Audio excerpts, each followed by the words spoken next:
Que tu aies un objectif défini ou pas, que tu aies un objectif précis en tête ou pas, ça t'est certainement déjà arrivé cette sensation d'essayer de réussir à entreprendre quelque chose et puis te rendre compte que tu n'y arrivais pas. Et bien en fait, la solution, elle est déjà à l'intérieur de toi. Et il y a deux erreurs quotidiennes que tu fais tout le temps, qui t'empêchent d'avancer, qui t'empêchent surtout de réussir ce que tu veux entreprendre dans la vie. Et je vais t'expliquer ça tout de suite. Et reste bien jusqu'à la fin de cette vidéo, car il y a une toute petite surprise pour ceux qui resteront au bout. Bien entendu, je te dis pas ça pour que tu regardes toute la vidéo, parce qu'il y aura certains malins qui iront directement à la fin.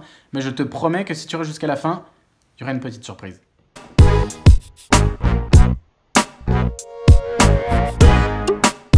La chose la plus importante qu'il faut savoir au travers de cette vidéo, c'est que bien souvent, lorsque l'on cherche à accomplir de nouvelles choses dans la vie, on se repose sur deux notions qui nous paraissent être les plus importantes pour réussir et entreprendre de nouvelles choses dans la vie. C'est la motivation et la volonté. Sauf que ces deux choses, ces deux sentiments ne servent absolument à rien dans la réalisation de ton objectif. Parce que la motivation ainsi que la volonté sont des notions qui peuvent apparaître le lundi et disparaître le mardi. Qui peuvent même apparaître à midi et disparaître à 14 h. Et donc si tu te reposes et si tu reposes l'ensemble de tes convictions et l'ensemble de ton potentiel sur la notion de la motivation et sur la notion de la volonté, alors à ce moment-là, tu pourras jamais réussir à entreprendre, quel que soit l'objectif que tu le souhaites, ce que tu as envie dans la vie. En fait, ce qu'il va falloir faire, c'est remplacer la notion de motivation et la notion de volonté par celle de rigueur et par celle de discipline. Et je vais te donner un exemple qui m'a sauté aux yeux cet été en août. À la télé, il y avait les championnats d'Europe d'athlétisme et les championnats d'Europe sur plein de sports différents qui passaient sur France Télévisions. Et il y a un sportif de haut niveau qui faisait le 10 km en athlétisme, qui s'appelle Mourad Amdouni, qui a été interviewé après avoir réussi à obtenir la médaille d'or sur le 10 km. Et ce qui m'a sauté aux yeux, en fait, c'est qu'il y a le présentateur et le journaliste qui lui posent la question suivante, qui lui demande combien de kilomètres il court par semaine pour arriver au niveau auquel il est arrivé, c'est-à-dire réussir à décrocher une médaille d'or aux 10 km. Et il a répondu de la manière la plus simple, je tourne à peu près à 220 km par semaine. Et en fait, cette phrase, elle m'a impacté et c'est là où je me suis dit que je devais forcément vous faire une vidéo qui parle de discipline et qui parle de rigueur. Parce qu'à mon avis, et je parle sans savoir comment se composent ses entraînements, ni savoir dans quelle prédisposition il est psychologiquement lorsqu'il va s'entraîner. Mais si toutes les semaines, il doit faire en moyenne 220 km de course pour réussir à obtenir une médaille d'or pour une course qui fait seulement 10 km. S'il se repose que sur sa motivation et qu'il se repose juste sur sa volonté, ça m'étonnerait qu'il y arrive. Parce que avoir envie d'aller courir tous les jours ou toutes les semaines 220 km, ça m'étonnerait qu'il les ait.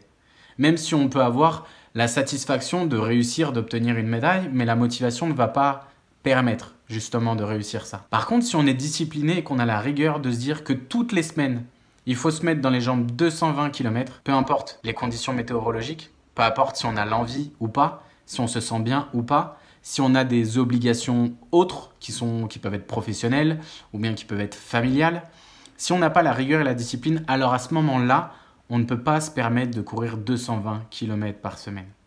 Et donc si c'était simplement reposé sur sa motivation et sur sa volonté de réussir, il y a des jours où en étant un peu plus faible, avec le froid dehors et puis en même temps d'être un petit peu enrhumé, il se serait dit bon aujourd'hui c'est pas grave si je m'entraîne pas, vu que je suis motivé je pourrais aller m'entraîner demain. Mais sauf que ça fonctionne pas comme ça dans la vie. Et la chose en fait de pourquoi je vous fais cette vidéo, c'est pour que vous puissiez comprendre la différence entre ces deux notions. Entre la notion de rigueur et de discipline et la notion de motivation et de volonté.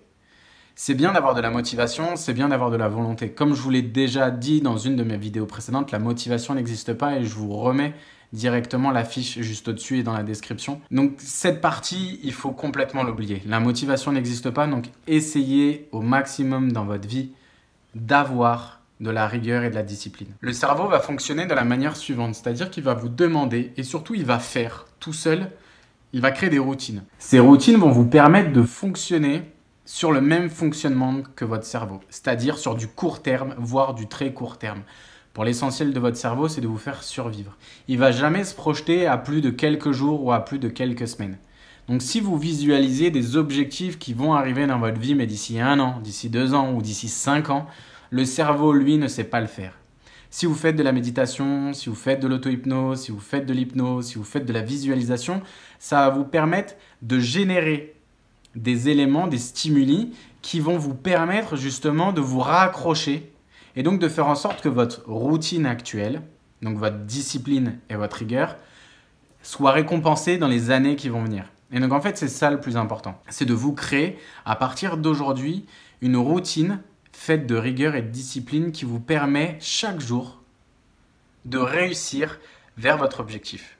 Par exemple, pour prendre mon histoire, ce que moi j'ai fait au jour le jour et au final à la fin du mois, j'ai été totalement surpris. Je me suis mis un objectif cet été de réussir à perdre le maximum de poids possible dans le cadre où je faisais une vidéo sur mon site internet pour expliquer aux gens comment réussir à maigrir et perdre 12 kilos en 84 jours. D'ailleurs, si cette vidéo vous intéresse, je vous mets le lien directement juste en dessous qui vous permettra d'aller directement sur mon site pour acheter directement cette formation. En faisant ça, je me suis dit tous les jours, il faudrait que je fasse tant d'abdos par jour, etc., etc. Puis, sans spécialement me focaliser à me dire il faut que j'ai un nombre précis d'abdos par jour, je me suis mis une routine. C'est-à-dire qu'à chaque fois que j'allais à l'entraînement ou si je n'allais pas à l'entraînement, je le faisais à la maison, j'avais certains exercices d'abdominaux que je devais faire, avec un certain nombre de répétitions et un certain nombre de séries.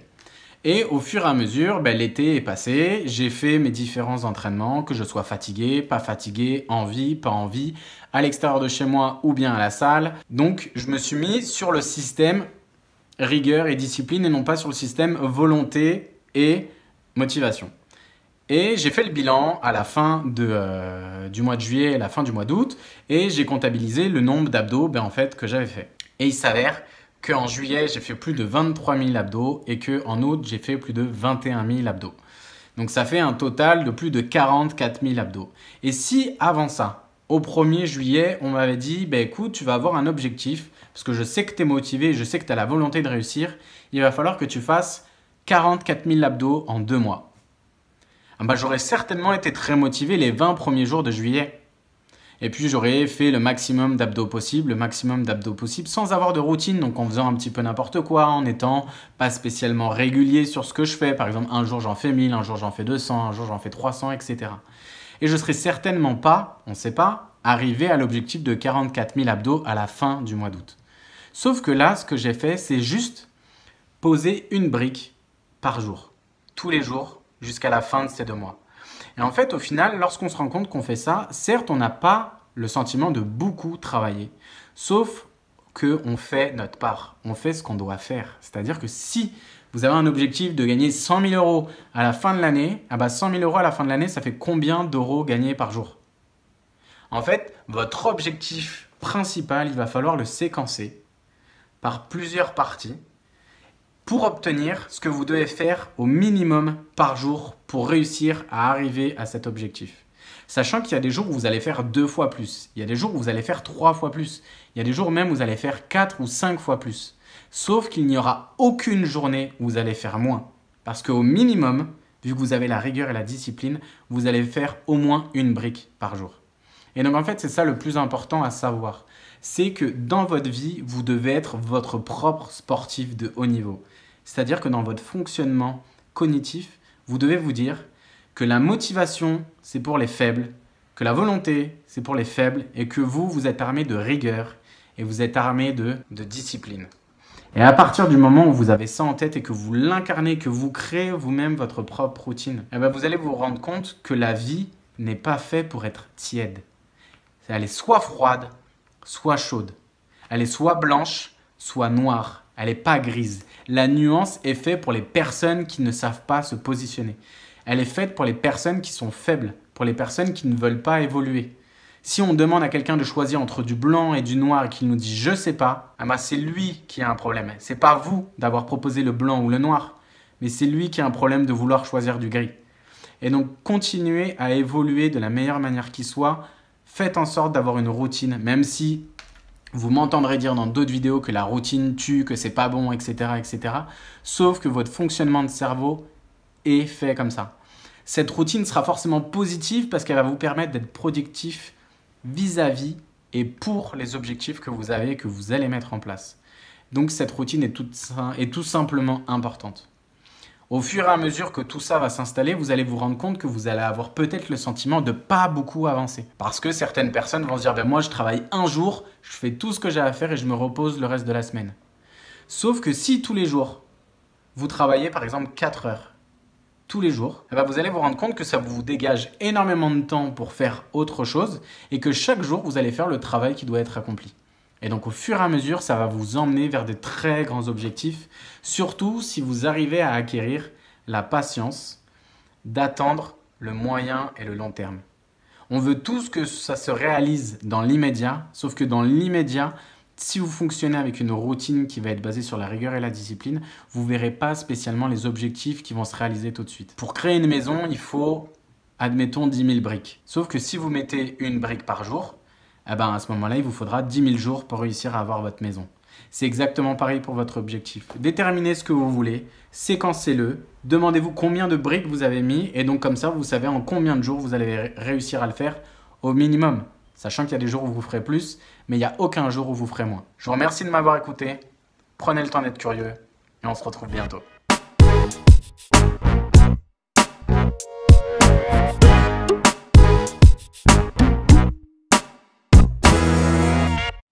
Donc j'imagine que si tu regardes ça, c'est que tu es resté jusqu'à la fin. Je le dis pas trop fort pour que tout le monde n'écoute pas ce que je vais te dire, mais il n'y a pas très longtemps, j'ai créé mon site internet. Sur ce site, tu pourras trouver une rubrique qui s'appelle « Boutique accompagnement interactif ». Je t'ai mis des accompagnements que je t'ai fait spécialement pour toi. C'est un petit peu comme si c'était des petites séances d'hypnose sous forme de podcast audio que tu pourras télécharger et avoir avec toi n'importe où, n'importe quand et que tu pourras écouter le nombre de fois que tu veux pour répondre à plein de problématiques que tu pourrais avoir ou si tu souhaites même aider certaines personnes, tu pourras toi-même les écouter pour leur apporter certains outils. Maintenant, si je te dis ça à la fin de la vidéo, c'est parce que j'ai fait en sorte de mettre un coupon de réduction pour les 300 premières personnes qui achètent un podcast audio ou bien même la formation de vidéo sur comment j'ai fait pour perdre 12 kilos en 84 jours. Eh ben seulement ces personnes-là auront moins 30% de réduction. Je te mets bien entendu ici le code et ici le code. Mais surtout, le dis à personne. Prends le temps d'être curieux. On se retrouve bientôt.